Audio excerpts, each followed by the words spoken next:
What's up, everybody? Just wanted to take a minute before this video to say, check out the description, hit the links in the bio to come support us. Make sure you check out, stay tuned with everything we do, everything we post, all the content we're making. Now let's get into it. I'm alone here. I'm feeling lonely. I don't know what to do with myself other than talk some damn sports, you know that. So we'll be getting in a whole bunch of shit. I'm gonna start hot and heavy, man. I'm gonna start hot and heavy. All right. I'm going right into the Calvin Ridley news. Just dropped literally 20 minutes ago. We have Calvin Ridley signing a 4-year contract with the Tennessee Titans. That's a bombshell. It's upwards of $90 million over 4 years. That is not what we expected. It's not. We expected him to go to the Jacksonville Jaguars. We expected him to stay with Trevor Lawrence. We expected him to stay in a stable quarterback situation where he was going to be able to produce. Now, so that was my first thought was, okay, why? Why the Titans? You're going to have Will Levis throwing you the ball.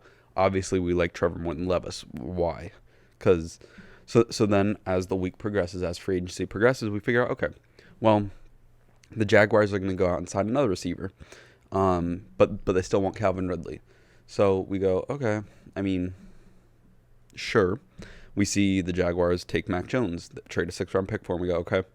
Clearly, they are still building that offense. Doug Peterson still being an offensive-minded head coach. They're going to build that offense still. And I get that it's just a backup quarterback, but nonetheless, it's focused on the offensive side of the ball. So then we see, okay, money's dwindling. They're signing other people. Now, I don't want to say dwindling in the sense of they can't afford Calvin Ridley at the price the Titans paid. They still could, but they had a price point. Now, that price point was not going to be $15 million like the Titans are going to pay him. Or whatever they're paying him, upwards of that. So as the week progressed, as free agency progressed, we said, okay, let's watch out for the Jags to see if Calvin Ridley will take that discount or if the Jags will come up in price. But as of right now, we don't know. It's not as surefire as it seemed that he was re-signing with the Jaguars. So, you know, today, honestly, I was expecting the Jaguars to go up in price. I expect him to get a $16-17 million a year contract. That did not happen. So when the Titans did it, I was a little surprised, especially because the Titans are a rebuilding team. Titans are not like the Jaguars. You can argue are that player way. They have their quarterback, they have their running back, they have a decent defense. That they have pieces. They have a good tight end in Evan Ingram. So you can argue the Jags were a piece away. They were a little bit of production away. So Calvin Ridley spending some money on would have made sense. Why, if you're the Titans, are you spending this money on Calvin Ridley, who's an aging receiver? He's 30 plus. Okay, the Buccaneers gave Mike Evans that money because at least they can compete for a conference championship with that core. And Mike Evans was a hometown guy. That's where he's been. He's had a historic run, 10 seasons with over 1,000 receiving yards. They want him to finish his career there. Calvin Ridley has no tie to Tennessee. Calvin Ridley is an aging receiver who is still good. He's still going to be productive. But why pay him that when you can rebuild? You can get pieces in the draft. I get trying to support Will Levis, see if he's your guy. It's kind of the Justin Fields thing with DJ Moore. So in that sense, I get it. It's just, I feel like I would have went in the direction of T. Higgins. Somebody you're going to be able to keep on your roster for 6, 7, 8 years, not probably 2, 3 years, because I don't know that Calvin Ridley's playing this whole contract through. That's my opinion on that, but it's a good sign. Calvin Ridley's a good player. He's going to be productive. It's going to help Will Levis out. It's just that's my 2 cents on it. We're going to stay on the receivers. Mike Williams cut from the Chargers. We saw this coming. They were not cap compliant. They had to cut somebody. Keenan Allen's coming off a fantastic season. It wasn't going to be Keenan. He's their best receiver. It was not going to be Keenan Allen. Joey Bosa and Khalil Mack. Khalil Mack's a little older. We figured if somebody's going on the defensive side, it's going to be Khalil Mack. Joey Bosa coming off a worse season than Mack. Younger guy, probably more upside than Khalil. But he wasn't that great either. He did not flash like he did in previous years. So we knew somebody's getting cut. We knew it was going to be somebody. Now, I still think Khalil Mack's not going to be on the team next year. However that plays out, we've yet to find out, but we will see. But in terms of Mike Williams, we knew somebody had to get cut. Mike Williams made sense, obviously, getting rid of Austin Eckler, moving off him. my mind now shifts kind of to who's going to take Mike Williams, who wants him. Now, where I go is, okay, well, the Chargers are still going to need help. They've had these two older receivers for a while, two injury-prone receivers. Now, where could they go? Where could they go to get this young offensive help? Now, they pick 5th in the draft. As of right now, a lot of mocks have them either taking Brock Bowers, tight end out of Georgia, or Joe Alt, Notre Dame tackle. So it's like, where are these offensive pieces going to come from? So in my head, Mike Williams is a jump ball guy. He was your contested down the sideline 50-50 ball, go up and grab it guy. How do you replace that? It's pretty fucking simple to me. T. Higgins. Go trade for T. Higgins. T. Higgins is Mike Williams, young. He's just young Mike Williams. That's what T. Higgins is, and I'd say a little more refined of a route runner. That one's obvious to me. The Bengals are trying to get rid of him. Chargers now have some room for him. Now, granted, you're going to have to get cap compliant no matter what. And that's where Khalil Mack still needing to be off the team next year comes in, or Joey Bosa. To me, that's an easy one. So I'd go out and get T. Higgins if I'm the Chargers. Jim Harbaugh knows while he's a defensive cultured guy, he still has an offensive mind. So I think he goes out and gets Justin Herbert that help that he needs. I think that is a pretty easy one. It's a pretty easy one if I'm being honest. And what they send back in terms of trade compensation, the Bengals need help on the line. I mean, could we see a Khalil Mack and a 6th round pick for T. Higgins? Hell, if I'm the Chargers, I'd do that. I would do that. Now, granted, you'd have to do some sort of sign and trade, but I'm sure that could get figured out. That wouldn't be problematic.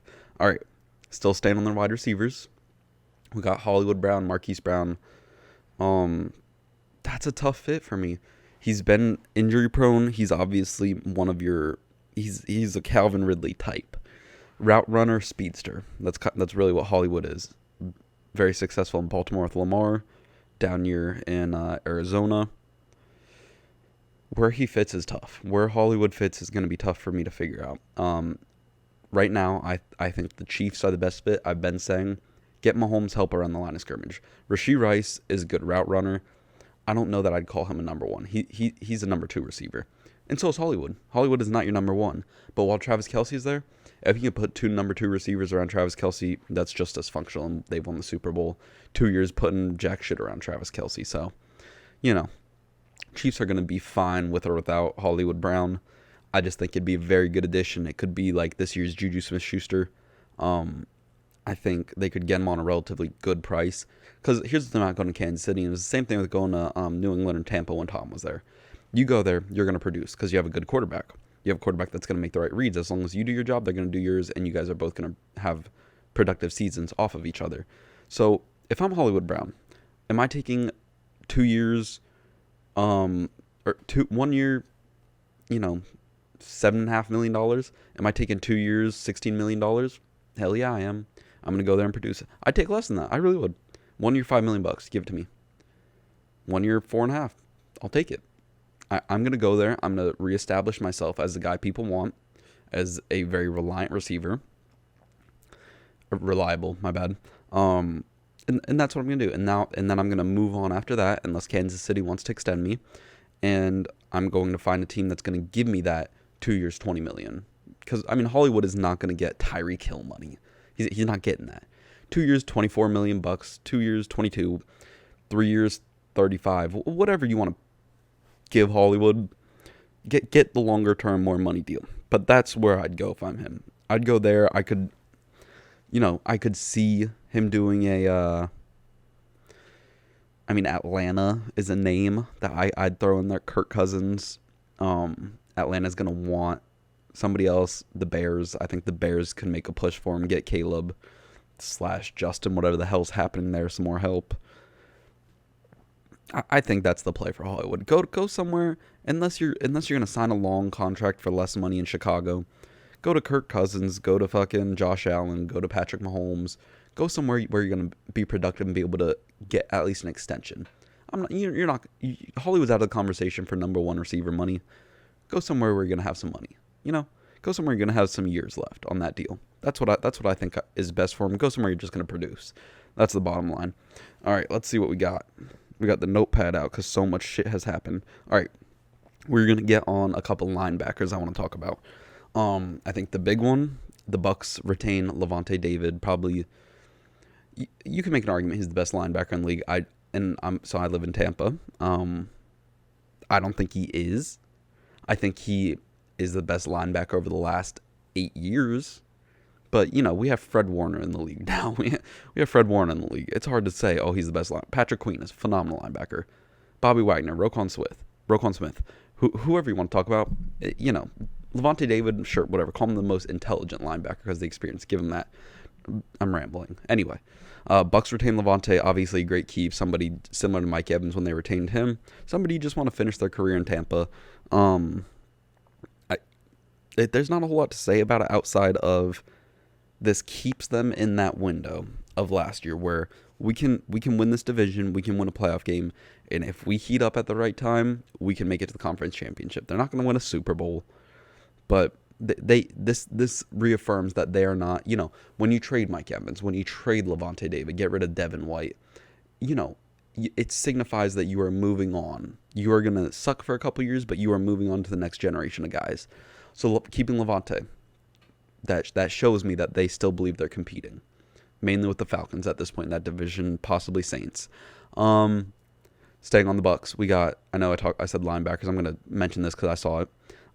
Safety Jordan Whitehead makes a return to Tampa. He was in Tampa for that Super Bowl run. Moves on to the Jets when the Jets signed Rodgers. Has a very, very good season there. Very good season. He is a physical safety. He's not as much of a ball hawk as Antoine Winfield, but he's a safety that's going to hit you in the damn teeth and then smack you in the face and then spit on you. All right? He's in Ndamukong Suh and a safety body. So I like that signing. Again, reaffirms that they believe they can compete, that they're going to keep competing for that division. It's a good signing. I like it. Again, staying on the linebacker, Saints get Willie Gay from the Chiefs. He's coming off an injury. I think that's big to bring up. Likely why the Chiefs were okay not having any extension with him. Very good linebacker, though. It is a loss for the Chiefs. I'm sure one that they'll be okay to replace. I think I don't get it. Let me just be honest. The Saints have been in cap hell for about 6 years now. They've been in cap hell ever since, 1 to 2 years before Drew Brees left. 1 to 2 years. So I'd say about 2019. You can even call it 2018. They have been pushing back all this money. All this money has been pushed to the back saying, we're going to pay it. Well, it's been time to pay for a couple of years now, and they just won't. They're going to keep pushing it. So now you have this aging roster. You have Derek Carr, Alvin Kamara. You have all these guys who are aging, who are not as productive. But it's like you go back and you look at these guys' heydays. Alvin Kamara was a top 5 back in the league. Derek Carr, fantastic season before leaving the Raiders. Who am I missing? Michael Thomas, who nobody's gonna forget. Slant boy year, 2019. Michael Thomas, he can't even pass a physical. All right, Chris Olave, you're promising rookie. Rashid Shaheed, promising young guy. You have a couple promising and you're gonna say, all right, let's just it's worth it. We have these vets. We have 2, 3, fantastic young guys. Let's go all in again. All right, well you've been going all in for years now. And that check comes due, and that check's been due. So them signing Willie Gay, while he's a good player, I think he'll help. He's gonna help their defense, but he's gonna help them win 8 games. That's the problem here. He's gonna help them win 8, 9 games, probably less. So I think I just struggle with why. I get the signing. It's a spot of need. Get Demario Davis some help, their other fantastic linebacker, but it just doesn't make sense. It doesn't make sense if you're the Saints and with their cap situation, their roster. Why? The Saints are baffling. Let me just put it like that. Let's go ahead and move on to the Dolphins. I'm gonna go ahead and do some backfield shit. That back seven, we're gonna get on some safeties and some corners. Jordan Poyer gonna sign with the Dolphins. 1-year deal. It appears that they still believe they're in a win now, and they are. That's a division they're going to compete with the Bills. And I guess the Jets with Aaron Rodgers coming back, we'll call that a 3-man race. Obviously, the Patriots are the Patriots. Ooh, injury-prone Jordan Poyer. How do we feel about that? I don't feel a certain way about that. I think he's going to make an impact. His impact will be felt. He'll help shore up a struggling defense. You let go of Xavier Howard, you bring in Jordan Poyer. Is it going to make a difference? Not in my opinion. We're going to see the Dolphins from last year again. I like the signing in the sense that it will help them remain in striking distance of conference championship, Super Bowl contention, if they get hot at the right time. But let's be real. After the last 2 years watching Dolphins at the end of the season in the playoffs, do we believe that Jordan Poyer fixes this? No, we don't. We don't. And especially, like I said, loss of Christian Wilkins, loss of Xavier Howard. We're putting fucking Flex Seal on a tsunami here. A lot of these teams, I feel like, are just holding on to something that's not there. But, it's a good signing nonetheless. It will help. It's just how much will it help? And Finns fans can debate that. I'll let them have that one. All right, now one that I think truly will help and one that I believe is a bigger deal. C.J. Gardner-Johnson returns to Philadelphia from Detroit. Let me say that because that's those are the teams we kind of view as leading that division. I like this. I think the Eagles are looking fucking dangerous. If they can get a linebacker, just sign a damn linebacker, and I will like your team. Okay? I'm sure they're going to have a good draft. They always do. Probably going to take the whole Georgia unit again. But if that was their whole problem last year, they're going to have a defensive problem, a defensive line problem. Let me say that, a defensive problem. But when you have a defensive line that can generate so much pressure like we had saw when they led the league in sacks the previous year, you have a line that can get so much pressure, but your backfield can't hold up. So you get all this pressure, but the ball's getting out so quick because everybody's open. It doesn't matter how good your line is. So C.J. Gardner-Johnson will help shore that up. I mean, as at this moment, there's about 3 teams that are gonna compete in the NFC in my opinion. Now I'm not gonna say them, but I will say the Eagles are one of them after seeing all their signings. Saquon Barkley, C.J. Gardner-Johnson being, of course, at the forefront of that. I'm still gonna wait to see the draft. After draft time, of course, me and Matthew will be making our picks. Granted, our way too early picks, but nonetheless preseason picks. Right before training camp of who, our playoff bubbles, who we think is going to make it, our playoff teams, our Super Bowl teams, and our Super Bowl winners. But hell, I like the Eagles right now. The Eagles are hot. Yeah, bro, they are hot. I almost said Ryan Poles, fucking Bears GM. I almost said Ryan Poles. Y'all heard the Ryan come out? Oh, I'm talking a lot. Now, let me talk about another hot team. One that I think is going to be a division winner and really fucking feisty next year. The Houston Texans signed Danielle Hunter. Ooh, bro. The Texans are fucking dangerous, okay? I already had to worry about Will Anderson Jr. I already had to worry about him, okay? They have a pretty good Derek Stingley leading that defensive backfield. I like it.